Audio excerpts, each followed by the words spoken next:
Entonces dijimos, había dos casos. Uno, había que distinguir dos casos en el tema de transferencia de calor. Hay dos, vamos a decir que hay dos tipos de calores, ¿sí? Para nosotros. Va a haber un calor que está relacionado con la temperatura, que cuando yo entrego calor, o sea, agarro una jarra con agua, la pongo en el fuego y aumenta la temperatura. Ese calor que entregué está relacionado con la temperatura porque la hace aumentar. Pero hay otro calor que cuando yo lo entrego o cuando la sustancia lo absorbe, no cambia la temperatura de la sustancia. Entonces, nosotros ahí vamos a tener que hacer una diferenciación entre esos dos. Le ponemos nombre distinto, ¿no? Obviamente, uno se llama, el primero, el que depende de la temperatura, lo vamos a llamar calor sensible, y el segundo lo vamos a llamar calor latente, ¿sí? Entonces, para el primero, que es el calor sensible, que depende de la temperatura, ese lo vamos a señalar con la letra Q mayúscula, ¿sí? Entonces, cuando hagamos los cálculos, ya sabemos que esta Q mayúscula, que quiere decir calor sensible, es un calor que depende de la temperatura. Pero eh, también, no solamente eh, depende de la temperatura, también depende de la cantidad de sustancia que yo coloque.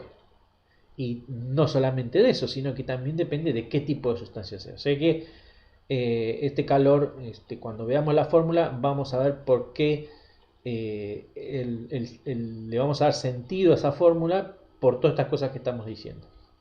Bueno, acá lo que está escrito es la definición, llamamos calor sensible al calor necesario para cambiar la temperatura de una sustancia sin que cambie su estado de agregación. Eso es lo que tengo que tener bien presente. Calor sensible es cuando no hay cambio de estado. Es decir, si yo caliento agua, la llevo de 10 a 90 y no se evapora, no se congela ni nada de eso, entonces ahí yo tengo calor sensible.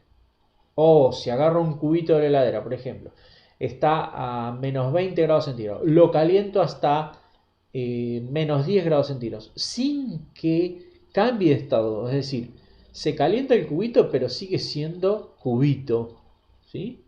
Estamos en presencia de calor sensible, porque no hubo cambio de estado de agregación de la sustancia, del agua. ¿Sí?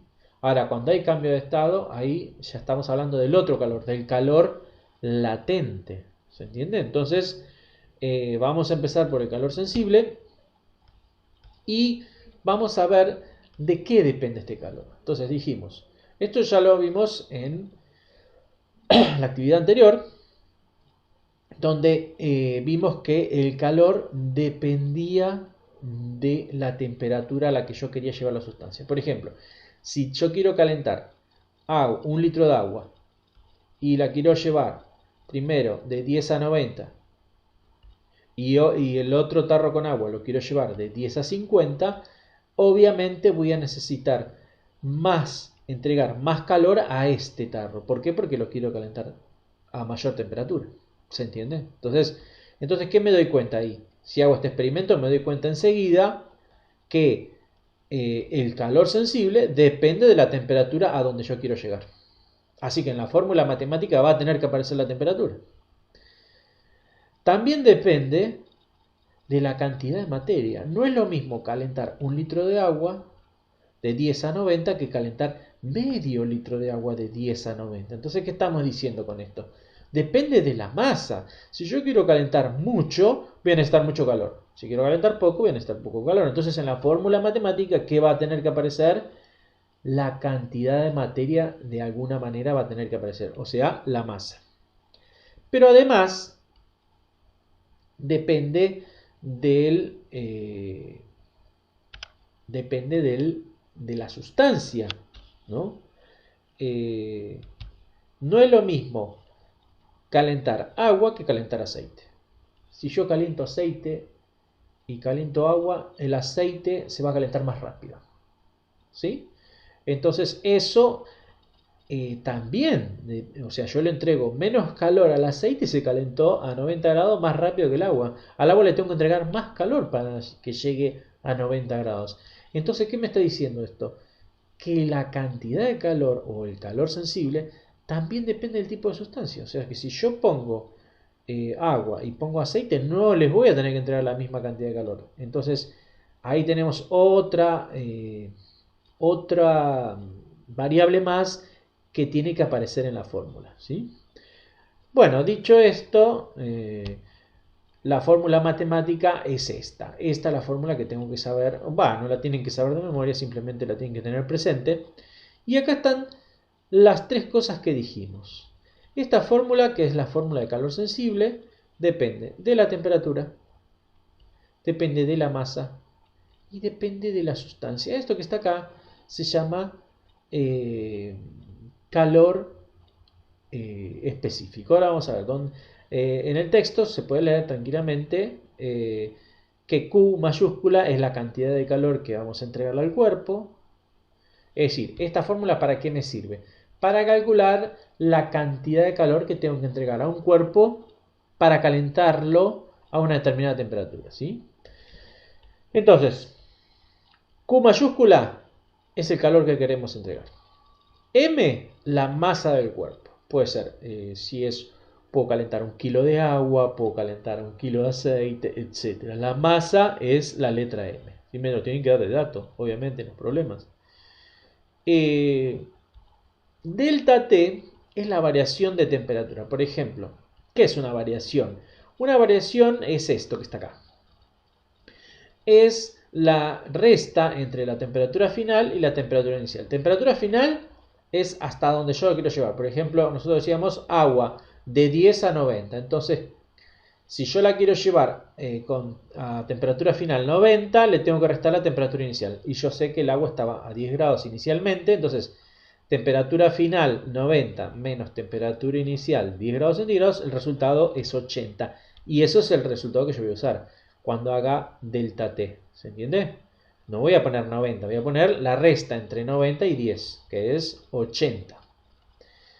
TF es temperatura final y TI es temperatura inicial, ¿no?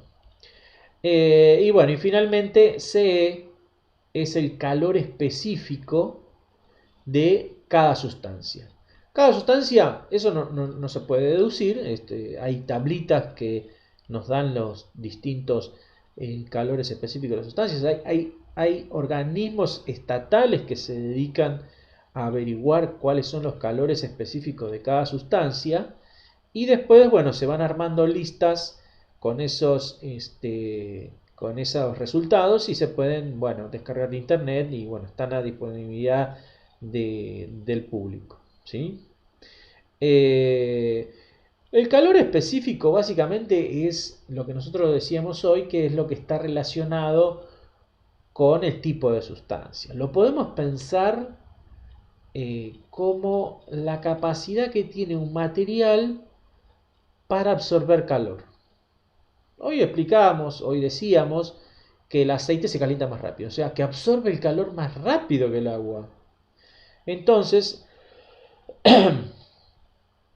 lo podemos pensar hacia el calor específico. Es la capacidad de un material para absorber el calor.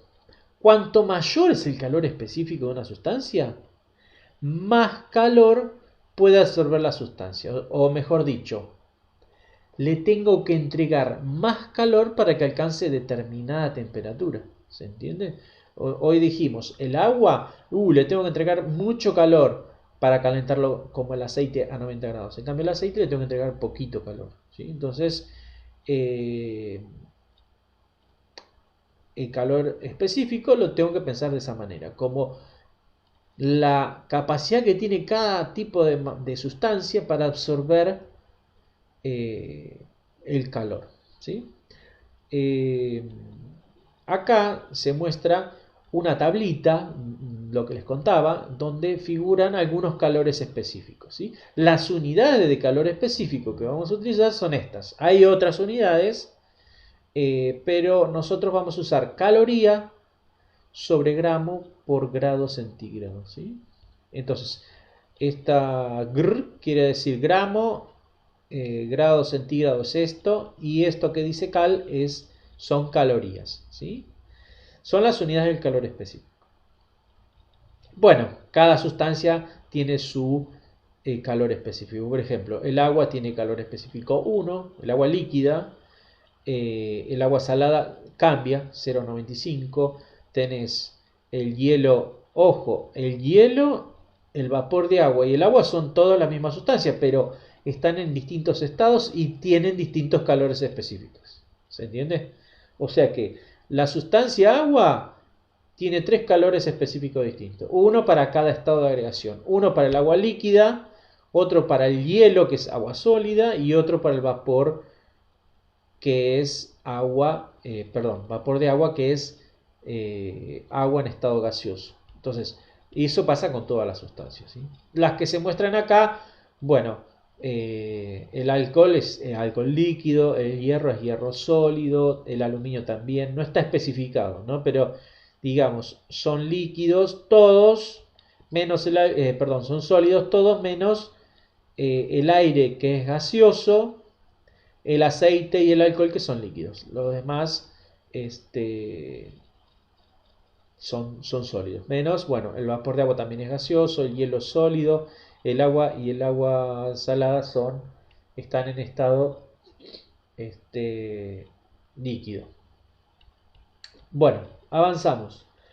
En la actividad 13, que es evaluativa, ojo, para hacer esta ya tuvieron que haber terminado la actividad 12, haber entendido esto de calor específico, de calor sensible, ¿sí? Nos piden que calculemos el calor que le tenemos que entregar a 1000 gramos de agua y 1000 gramos de aceite para llevarlos de 10 grados centígrados a 90 grados centígrados. Y la pregunta de qué relación hay entre los calores entregados y los calores específicos si las temperaturas y las masas son las mismas. Entonces, en este caso, las temperaturas son las mismas porque quiero llevar el agua de 10 a 90, el aceite lo quiero llevar de 10 a 90 y las masas también son iguales, ¿sí? Entonces, la relación acá me pregunta, ¿qué relación hay entre los calores entregados, o sea, los Q y los calores específicos, si se cumple que las temperaturas son las mismas y las masas son las mismas? Eso, para responderlo, básicamente tengo que ir a la fórmula. Fíjense, vengo a la fórmula. Tengo, las masas son las mismas, los delta T son los mismos. Entonces, ¿qué relación hay entre este y este? Bueno, si este es más grande, ¿cómo va a ser este? Y más grande. Esa sería la respuesta, ¿no? Piénsenlo, digamos, y hagan la cuenta. Acá, ¿qué voy a poner? Acá voy a poner 90 menos 10, o sea, acá voy a poner 80, acá voy a poner 1000 gramos y acá voy a poner el calor específico de cada uno. Si es la del agua, voy a poner 1. Y si es la del aceite, a ver que me fijo porque no me acuerdo, la del aceite es 0,4. Entonces ahí voy a poner 0,4. ¿Se entiende? Bueno, también hay, para hacer otro cálculo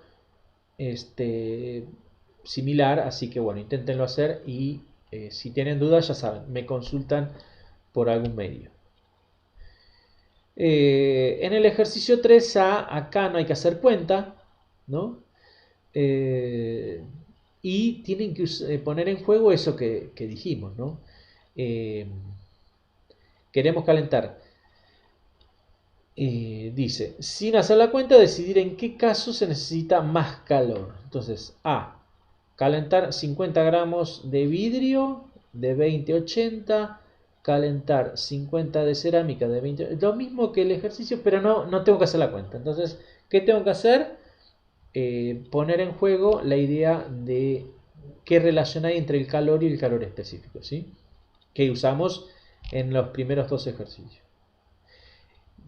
Bueno, finalmente el cuarto punto dice explicar el siguiente fenómeno usando el concepto de calor específico. Si inflamos un globo con aire y lo acercamos sin que toque la llama de la vela, es decir, lo acerco al globo, ¿no? Lo acerco a la vela, pero sin que toque, en poco tiempo explota.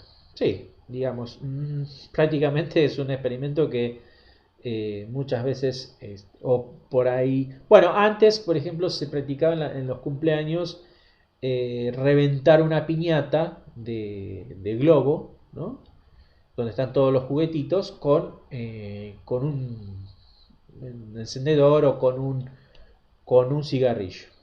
Bueno, ahora después aparecieron otro tipo de piñatas, pero bueno, se usaba esa idea, ¿no? Entonces, claro, cuando le acercas un poco de calor, el globo se derrite y bueno, revienta. ¿Sí? Eso ocurre, digamos. De última, si tienen un globo, prueben y hagan la idea siempre supervisado por un adulto y vean que realmente el globo explota. Bueno, acá hay una esquemita, digamos, esto es lo que ocurre. Si está inflado con aire, lo acerco sin que toquen, fíjense ahí, un ratito nomás y explota. Ahora, si lo lleno con agua al globo y lo acerco al fuego, no va a explotar. No va a explotar. Entonces, ¿qué está pasando ahí? La idea es que, bueno, ustedes eh, pensando en la idea de calor específico como la propiedad que tienen los materiales para absorber calor, puedan explicar qué es lo que pasa con el globo con agua que no explota.